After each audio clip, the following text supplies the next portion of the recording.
कुंडले वरदाय विठ्ठल श्री ज्ञानदेव महाराज बाल कृष्ण भगवान की जय.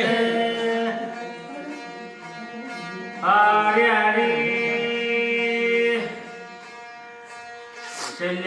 शैल्याचे जे ठरले दळ खदेशा चालिला तात्काळ दुर्योधने राविजे सकळ प्रार्थनिया आदरे.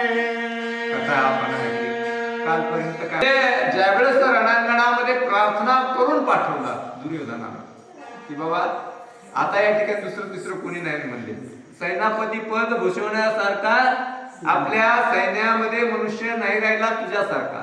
मग असं सांगून त्याला पाठवणं युद्धाला.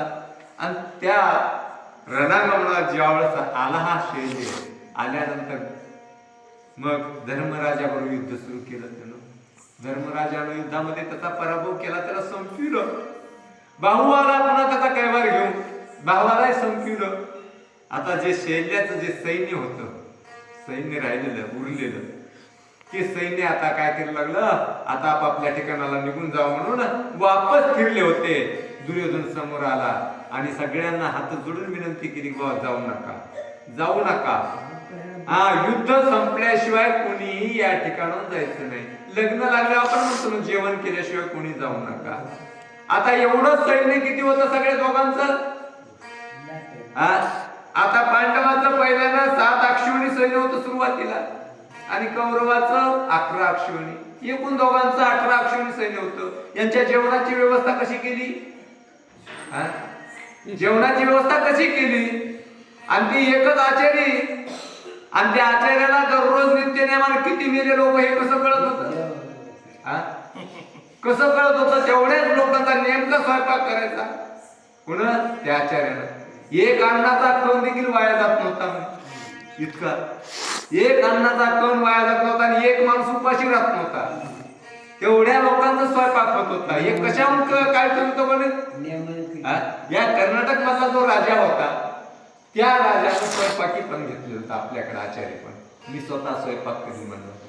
आणि त्यानं या सर्व कौरवांच्या सैन्याचं पांडवांच्या सैन्याचं दोघांची जेवणाची व्यवस्था करायची. आणि भगवान श्रीकृष्ण परमात्मा दररोज त्याला सांगायचे, उद्याच्याला एवढं सैन्य मारणार आहे. किती उद्याच्याला एवढं सैन्य मारणार आहे, एवढ्या लोकांचा स्वयंपाक करायचा नाही.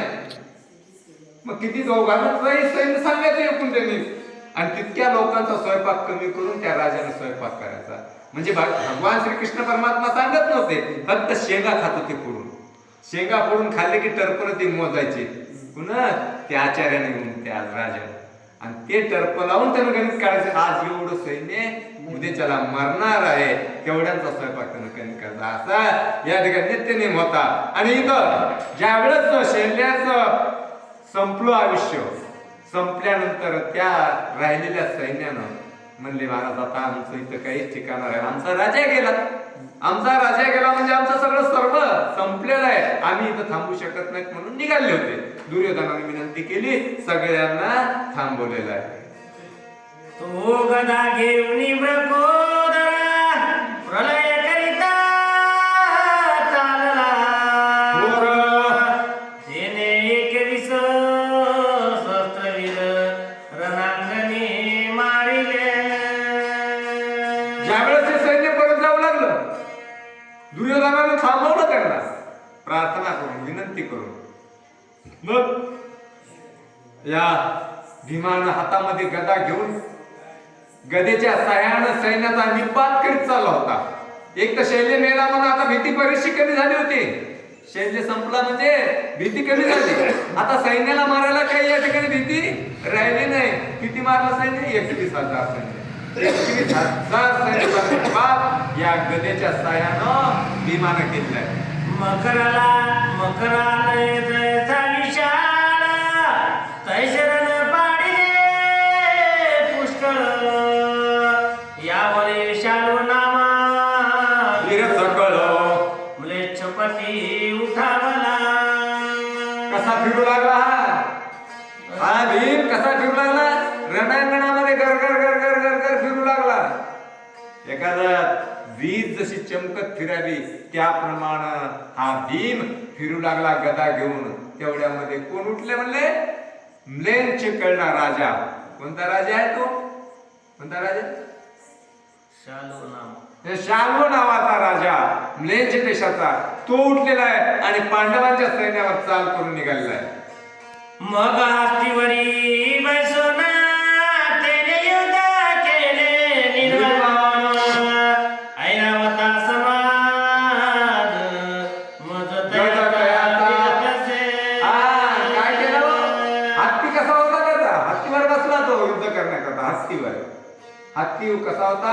इंद्राचा ऐरावत हत्ती जसा, त्याच्यापेक्षाही शोभिवंत हत्ती त्या शाल्वचा होता आणि तो हत्तीवर बसून युद्ध करण्याकरता निघालेला आहे. पांडव सेनेचा सहार म्लेच्छ केला अपार.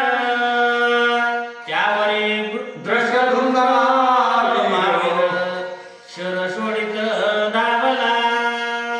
या पांडव सैन्यावर एवढा हाकार उडवला. पुन्हा या शाल्व राजा किती मारले त्याची गणतच केली नाही. हे दृष्टधुम्नानं बघितलं पांडवांच्या आणि तो दृष्टधुम्न समोर आला आणि त्याच्याबरोबर युद्ध करायला लागलाय. युद्धाने शतवाने इवाजर केला रणे. गजबान एकरुनी रानो राणी पळतसे. आता दोघांच्या जोड्याच लागल्या तिथं. युसो आणि पुन्हा पुन्हा शतवर्णी यांचं दोघांचं युद्ध लागलं. दोघांच्या युद्धामध्ये बरंच सैन्य रणमाळ पळायला लागलाय. दोघेही तसे पराक्रमी होते, धनुर्विद्येमध्ये पारंगत होते. अशा प्रमाणे त्यांनी युद्ध केलेलं आहे. ते देखोनी दुर्योधन